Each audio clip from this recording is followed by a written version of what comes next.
40년을 알고 지낸 친구가 아무 말 없이 떠납니다. 싸운 것도 아닙니다. 배신한 것도 아닙니다. 그냥 어느 날부터 연락이 줄었고 만남이 뜸해졌고 그러다 조용히 사라졌습니다. 그게 더 무섭습니다. 싸운 거라면 풀면 됩니다. 잘못한 게 있으면 사과하면 됩니다.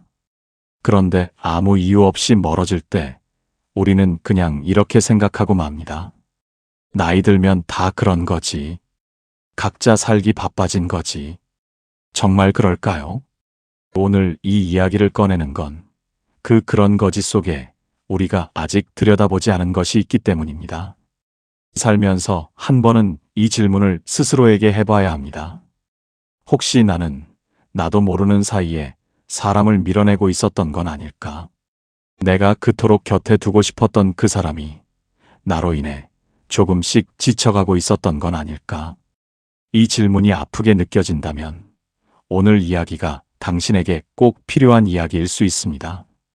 관계는 나이가 든다고 저절로 무너지지 않습니다. 세월이 흘러서 멀어지는 것처럼 보여도 그 안에는 반드시 이유가 있습니다.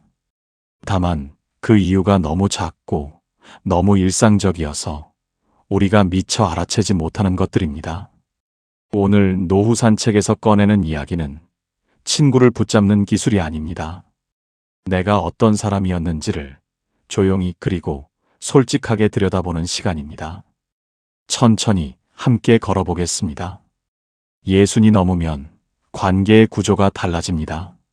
젊을 때는 관계를 붙잡아주는 것들이 주변에 많았습니다. 같은 회사, 같은 동네, 아이들 학교, 부모님 모임. 꼭 마음이 맞지 않아도 공통의 이유가 있었습니다. 그 이유가 관계를 이어줬습니다. 그런데 퇴직을 하고 아이들이 떠나고 몸이 전 같지 않아지면 그 공통의 이유가 하나씩 사라집니다. 남은 건 단 하나입니다. 이 사람과 함께 있으면 편한가? 이 사람을 만나고 나면 마음이 가벼운가? 오직 그것뿐입니다. 이게 노년 관계의 본질입니다. 좋으면 남고 아니면 멀어집니다. 야박하게 들릴 수 있어요. 그런데 사실 이건 인간관계의 원래 모습입니다. 젊을 때는 다른 것들이 그 원래 모습을 가려줬을 뿐이에요. 그래서 노년의 관계는 솔직합니다. 억지로 유지되는 관계가 거의 없습니다. 서로가 서로에게 무언가를 줄 수 있기 때문에 만납니다. 문제는 우리 중 많은 분들이 자신이 상대에게 무엇을 주고 있는지를 잘 모른다는 겁니다. 좋은 것을 주고 있다고 생각합니다. 진심을 나눈다고 생각하고 오래된 친구니까 편하게 대한다고 생각합니다. 그런데 받는 사람 입장에서는 그 진심이 때로 짐이 되고 그 편함이 때로 무례로 느껴질 수 있습니다. 오늘 이야기할 4가지가 바로 그것입니다. 나는 그냥 솔직하게 대한 것 같은데 상대는 그게 불편했던 것들.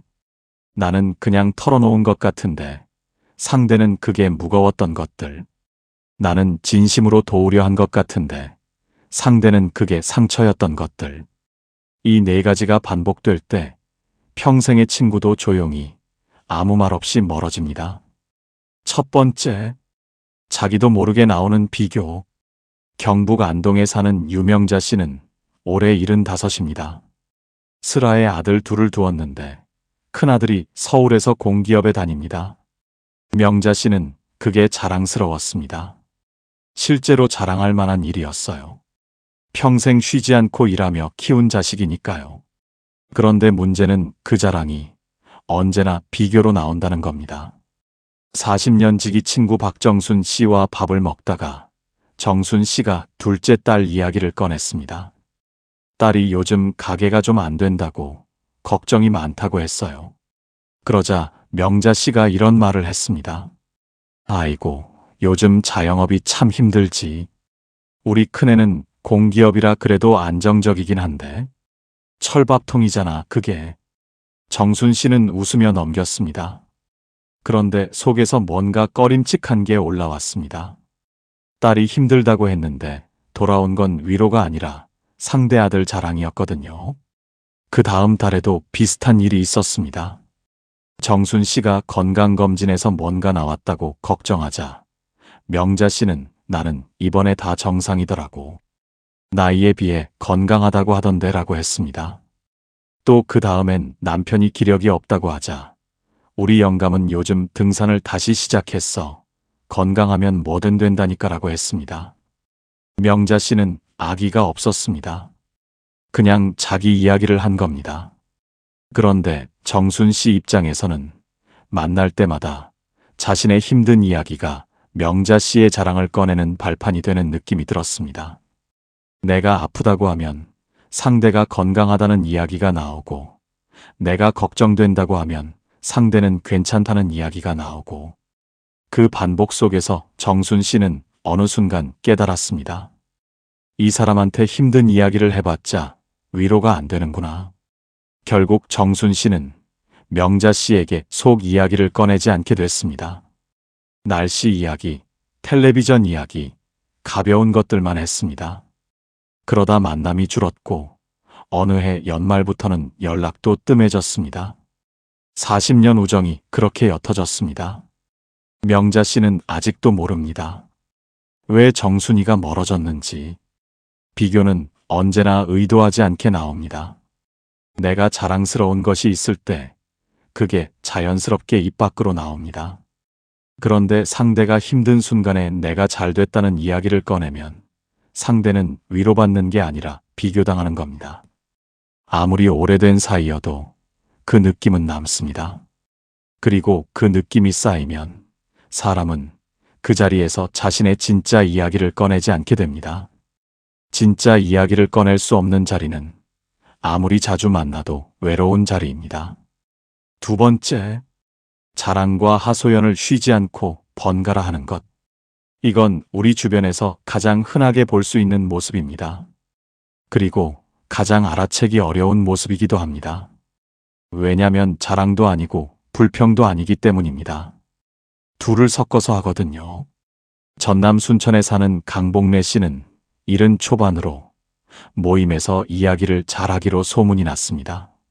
말이 재미있고 표현이 생생하고 들으면 시간 가는 줄 모를 정도였어요.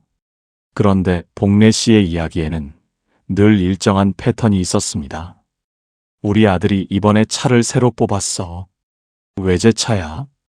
엄마 드라이브 시켜준다고. 아이고, 뭘 그런 걸. 잠깐 멈추더니 그래도 내가 그 자식 키우느라 얼마나 고생을 했는데. 남들은 내 팔자가 좋다 하는데 속은 아무도 모르지. 젊어서 내가 얼마나 힘들게 살았는지. 그러다 잠시 후 다시 그래도 아들이 저렇게 효도하니 뭐. 이런 아들 둔 것만으로도 복 받은 거지. 자랑이 나왔다가 하소연이 나왔다가 다시 자랑으로 돌아오는 겁니다. 듣는 사람은 혼란스럽습니다. 지금 기뻐해줘야 하나, 위로해줘야 하나, 공감해줘야 하나. 감정을 맞추려고 따라가다 보면 어느 순간 이게 대화인지 감정시험인지 모르겠다는 느낌이 듭니다.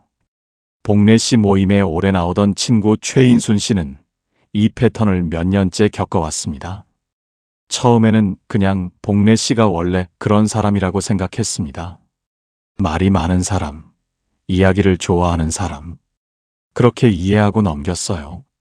그런데 어느 날 모임을 마치고 버스를 기다리는데 인순 씨 마음속에 이런 말이 올라왔습니다. 스스로도 깜짝 놀랄 만한 말이었어요. 오늘도 내가 뭘 느꼈는지 모르겠다. 기쁜 것도 아니고 슬픈 것도 아니고 그냥 비어있는 느낌.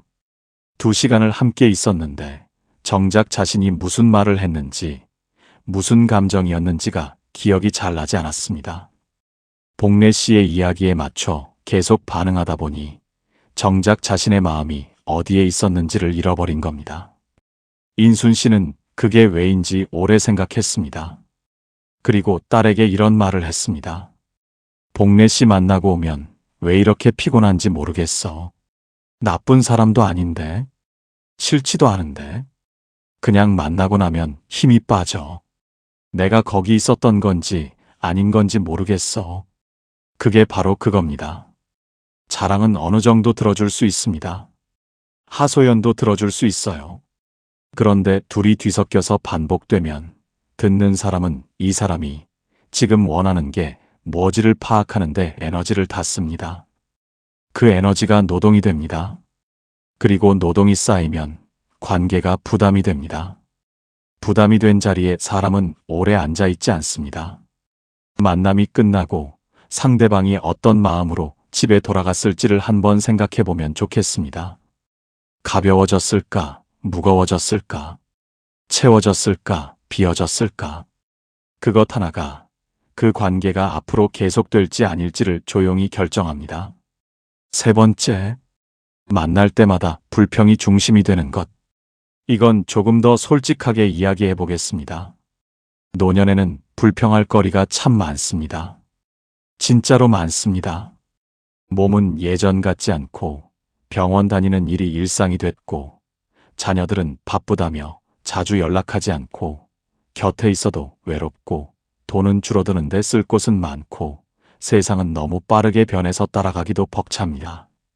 이 모든 것들이 실제로 힘든 것들입니다. 불평이 아니라 현실입니다.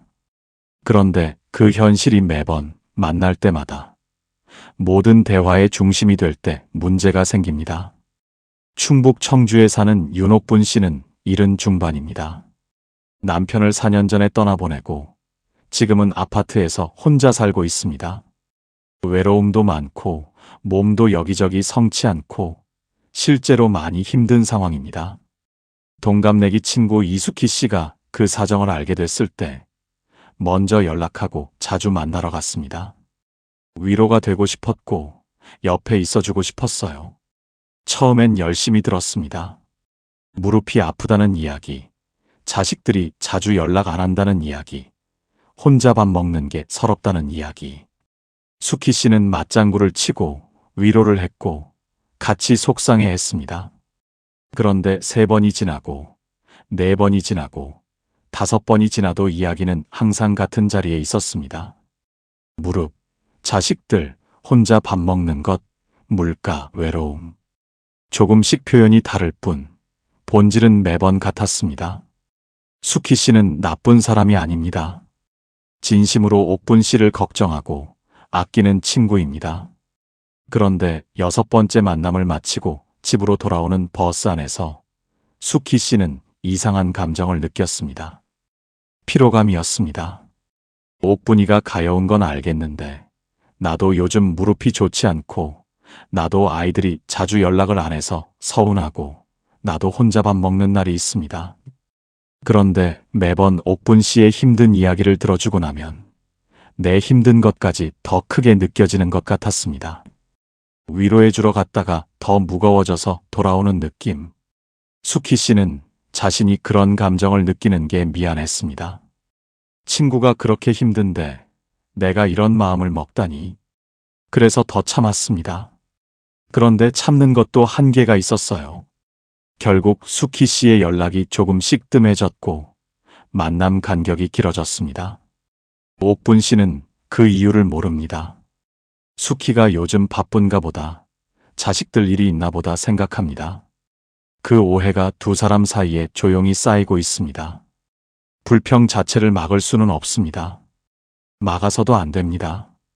힘들 때 친구에게 털어놓는 건 관계가 살아있다는 증거입니다. 그런데 그게 매번, 매 만남의 전부가 되면 상대는 위로하는 친구가 아니라 감정의 수거함이 됩니다. 수거함은 사람이 아닙니다. 그 역할을 강요받는다고 느끼면 사람은 그 자리를 떠납니다. 힘든 것 중에 오늘 하나만 이야기하고 나머지는 잠깐 접어두는 것. 그리고 상대에게도 오늘은 어떠냐고 물어보는 것. 그 작은 균형 하나가 관계를 지속 가능하게 합니다. 4번째, 묻지도 않은 조언과 훈수. 이게 사실 가장 상처를 많이 주는 것입니다. 왜냐면 하는 사람은 정말로 잘 되라고 하는 말이거든요. 인천에 사는 조정식 씨는 70 초반으로 젊어서 사업을 해서 나름 굵직한 인생을 살아왔습니다. 실패도 해봤고 성공도 해봤고 사람도 많이 만나봤습니다. 그래서 세상 보는 눈이 있다는 자부심이 있었어요. 그 자부심은 대부분 맞는 말이었습니다. 경험에서 나온 것이니까요. 문제는 그걸 언제 어디서나 꺼낸다는 겁니다. 오랜 친구 한승민 씨가 아들이 창업을 한다고 고민 중이라는 이야기를 했습니다. 기쁜 건지 걱정인지 딱히 의견을 구하는 것도 아니고 그냥 요즘 집안 이야기를 꺼낸 거였어요. 그런데 정식 씨는 곧바로 들어갔습니다. 창업은 쉽지 않아. 요즘 경기가 어떤데? 아들한테 잘 말해야 해. 준비 없이 하면 다 날려. 내가 젊어서 그 길을 가봤는데 초반 자금이 얼마가 있어야 하고 업종 선택이 어떻게 돼야 하고. 승민 씨는 아무 말도 안 했습니다. 고개를 끄덕이며 들었습니다. 그런데 속으로는 이런 생각이 들었습니다. 나는 그냥 이야기를 꺼낸 건데, 조언을 구한 것도 아닌데, 아들한테 잘 말해야 해 라는 게 뭐지? 내가 뭘 잘못하고 있다는 건가? 그 다음에 승민 씨가 허리가 아프다는 이야기를 했더니 정식 씨는 그건 자세가 안 좋아서 그래. 내가 다니는 병원이 어디냐면 했습니다. 또 손자 교육 이야기를 했더니 교육관을 한참 들어야 했습니다. 만날 때마다 그랬습니다. 승민 씨가 나중에 아내에게 이런 말을 했습니다. 정식이 만나고 오면 기분이 묘해. 나쁜 말을 한 것도 없는데. 그냥 내가 맨날 틀린 사람 같아. 내가 하는 것들이 다 부족한 것 같고 이상하게 기가 죽어. 그게 훈수의 결과입니다. 조언은 원할 때 들으면 도움이 됩니다. 그런데 원하지 않을 때 받으면 상대가 나를 모자란 사람으로 본다는 느낌이 납니다. 그리고 그 느낌이 반복되면 이 사람 앞에서는 솔직하게 이야기하기가 어려워집니다. 이야기했다가 또 지적당할 것 같으니까요. 결국 가벼운 이야기만 하게 되고 깊은 이야기는 사라지고 만남의 농도가 얕아집니다. 그러다 관계는 안부 정도만 묻는 사이로 바뀝니다. 노년에 옆에 있어줄 수 있는 사람은 정답을 아는 사람이 아닙니다. 내 말을 끝까지 들어주는 사람, 판단 없이 고개를 끄덕여주는 사람, 많이 힘들었겠다 한마디를 진심으로 건네주는 사람, 그 사람이 끝까지 남습니다. 들어주는 사람 옆에는 사람이 모입니다. 항상 조언하는 사람 옆에는 점차 아무도 오지 않게 됩니다. 4가지 이야기를 다 들으셨습니다. 혹시 지금 마음이 좀 무거우신 분 계십니까? 괜찮습니다. 그 무거움이 오히려 좋은 신호입니다. 전혀 찔리지 않는 사람보다 뭔가 마음에 걸리는 사람이 결국 더 좋은 관계를 만들어 갑니다. 그리고 한 가지 꼭 말씀드리고 싶은 게 있습니다. 오늘 이야기한 4가지가 나에게 해당된다고 해서 그게 나쁜 사람이라는 뜻이 아닙니다. 비교하고 하소연하고 불평하고 훈수 두는 것, 이건 사람이라면 다 하는 겁니다. 특히 지쳐 있을 때, 외로울 때, 내 안이 가득 차 있을 때 더 그렇게 됩니다. 문제는 그게 습관이 됐는지 아닌지입니다. 오늘 이후로 딱 하나만 달리 해보시면 어떨까요? 경기도 의정부에 사는 서말순 씨 이야기를 잠깐 해드리겠습니다. 말순 씨는 70 초반으로 오래 알고 지낸 친구들이 몇 명 있었습니다. 그런데 어느 날 가장 오래된 친구 하나가 다음 모임 참석이 어렵겠다고 했고 그 다음 달에도 또 그 다음 달에도 같은 말을 했습니다. 말순 씨는 밤새 생각했습니다. 내가 뭘 잘못한 건지, 그 친구를 불편하게 한 게 무엇인지. 그러다 문득 지난 몇 달 모임을 돌이켜봤습니다. 자신이 얼마나 이야기했는지, 상대는 얼마나 이야기했는지, 상대가 뭔가 꺼내려 할 때 자신이 먼저 치고 들어간 적은 없는지 돌이켜보니 보였습니다. 그 다음 모임에서 말순 씨는 다르게 해봤습니다. 앉자마자 먼저 물었습니다. 요즘 어때? 잘 지내고 있어? 그리고 기다렸습니다. 상대가 말을 시작하면 끊지 않고 들었습니다. 자기 이야기가 떠올라도 잠깐 참았습니다. 모임이 끝났습니다. 돌아가는 길에 그 친구가 말순 씨 손을 잡으며 이런 말을 했습니다. 오늘 오길 잘했다. 오랜만에 마음껏 이야기한 것 같아. 말순 씨는 그날 집에 와서 혼자 조용히 울었다고 합니다. 그게 이렇게 간단한 거였는데 내가 왜 그걸 몰랐을까 싶어서 친구를 만나고 돌아오는 길에 잠깐만 이 생각을 해보면 좋겠습니다. 오늘 나는 이 사람에게 무엇을 남겼을까? 무거운 것을 남겼나? 가벼운 것을 남겼나? 내 이야기를 주로 했나? 상대 이야기를 들었나?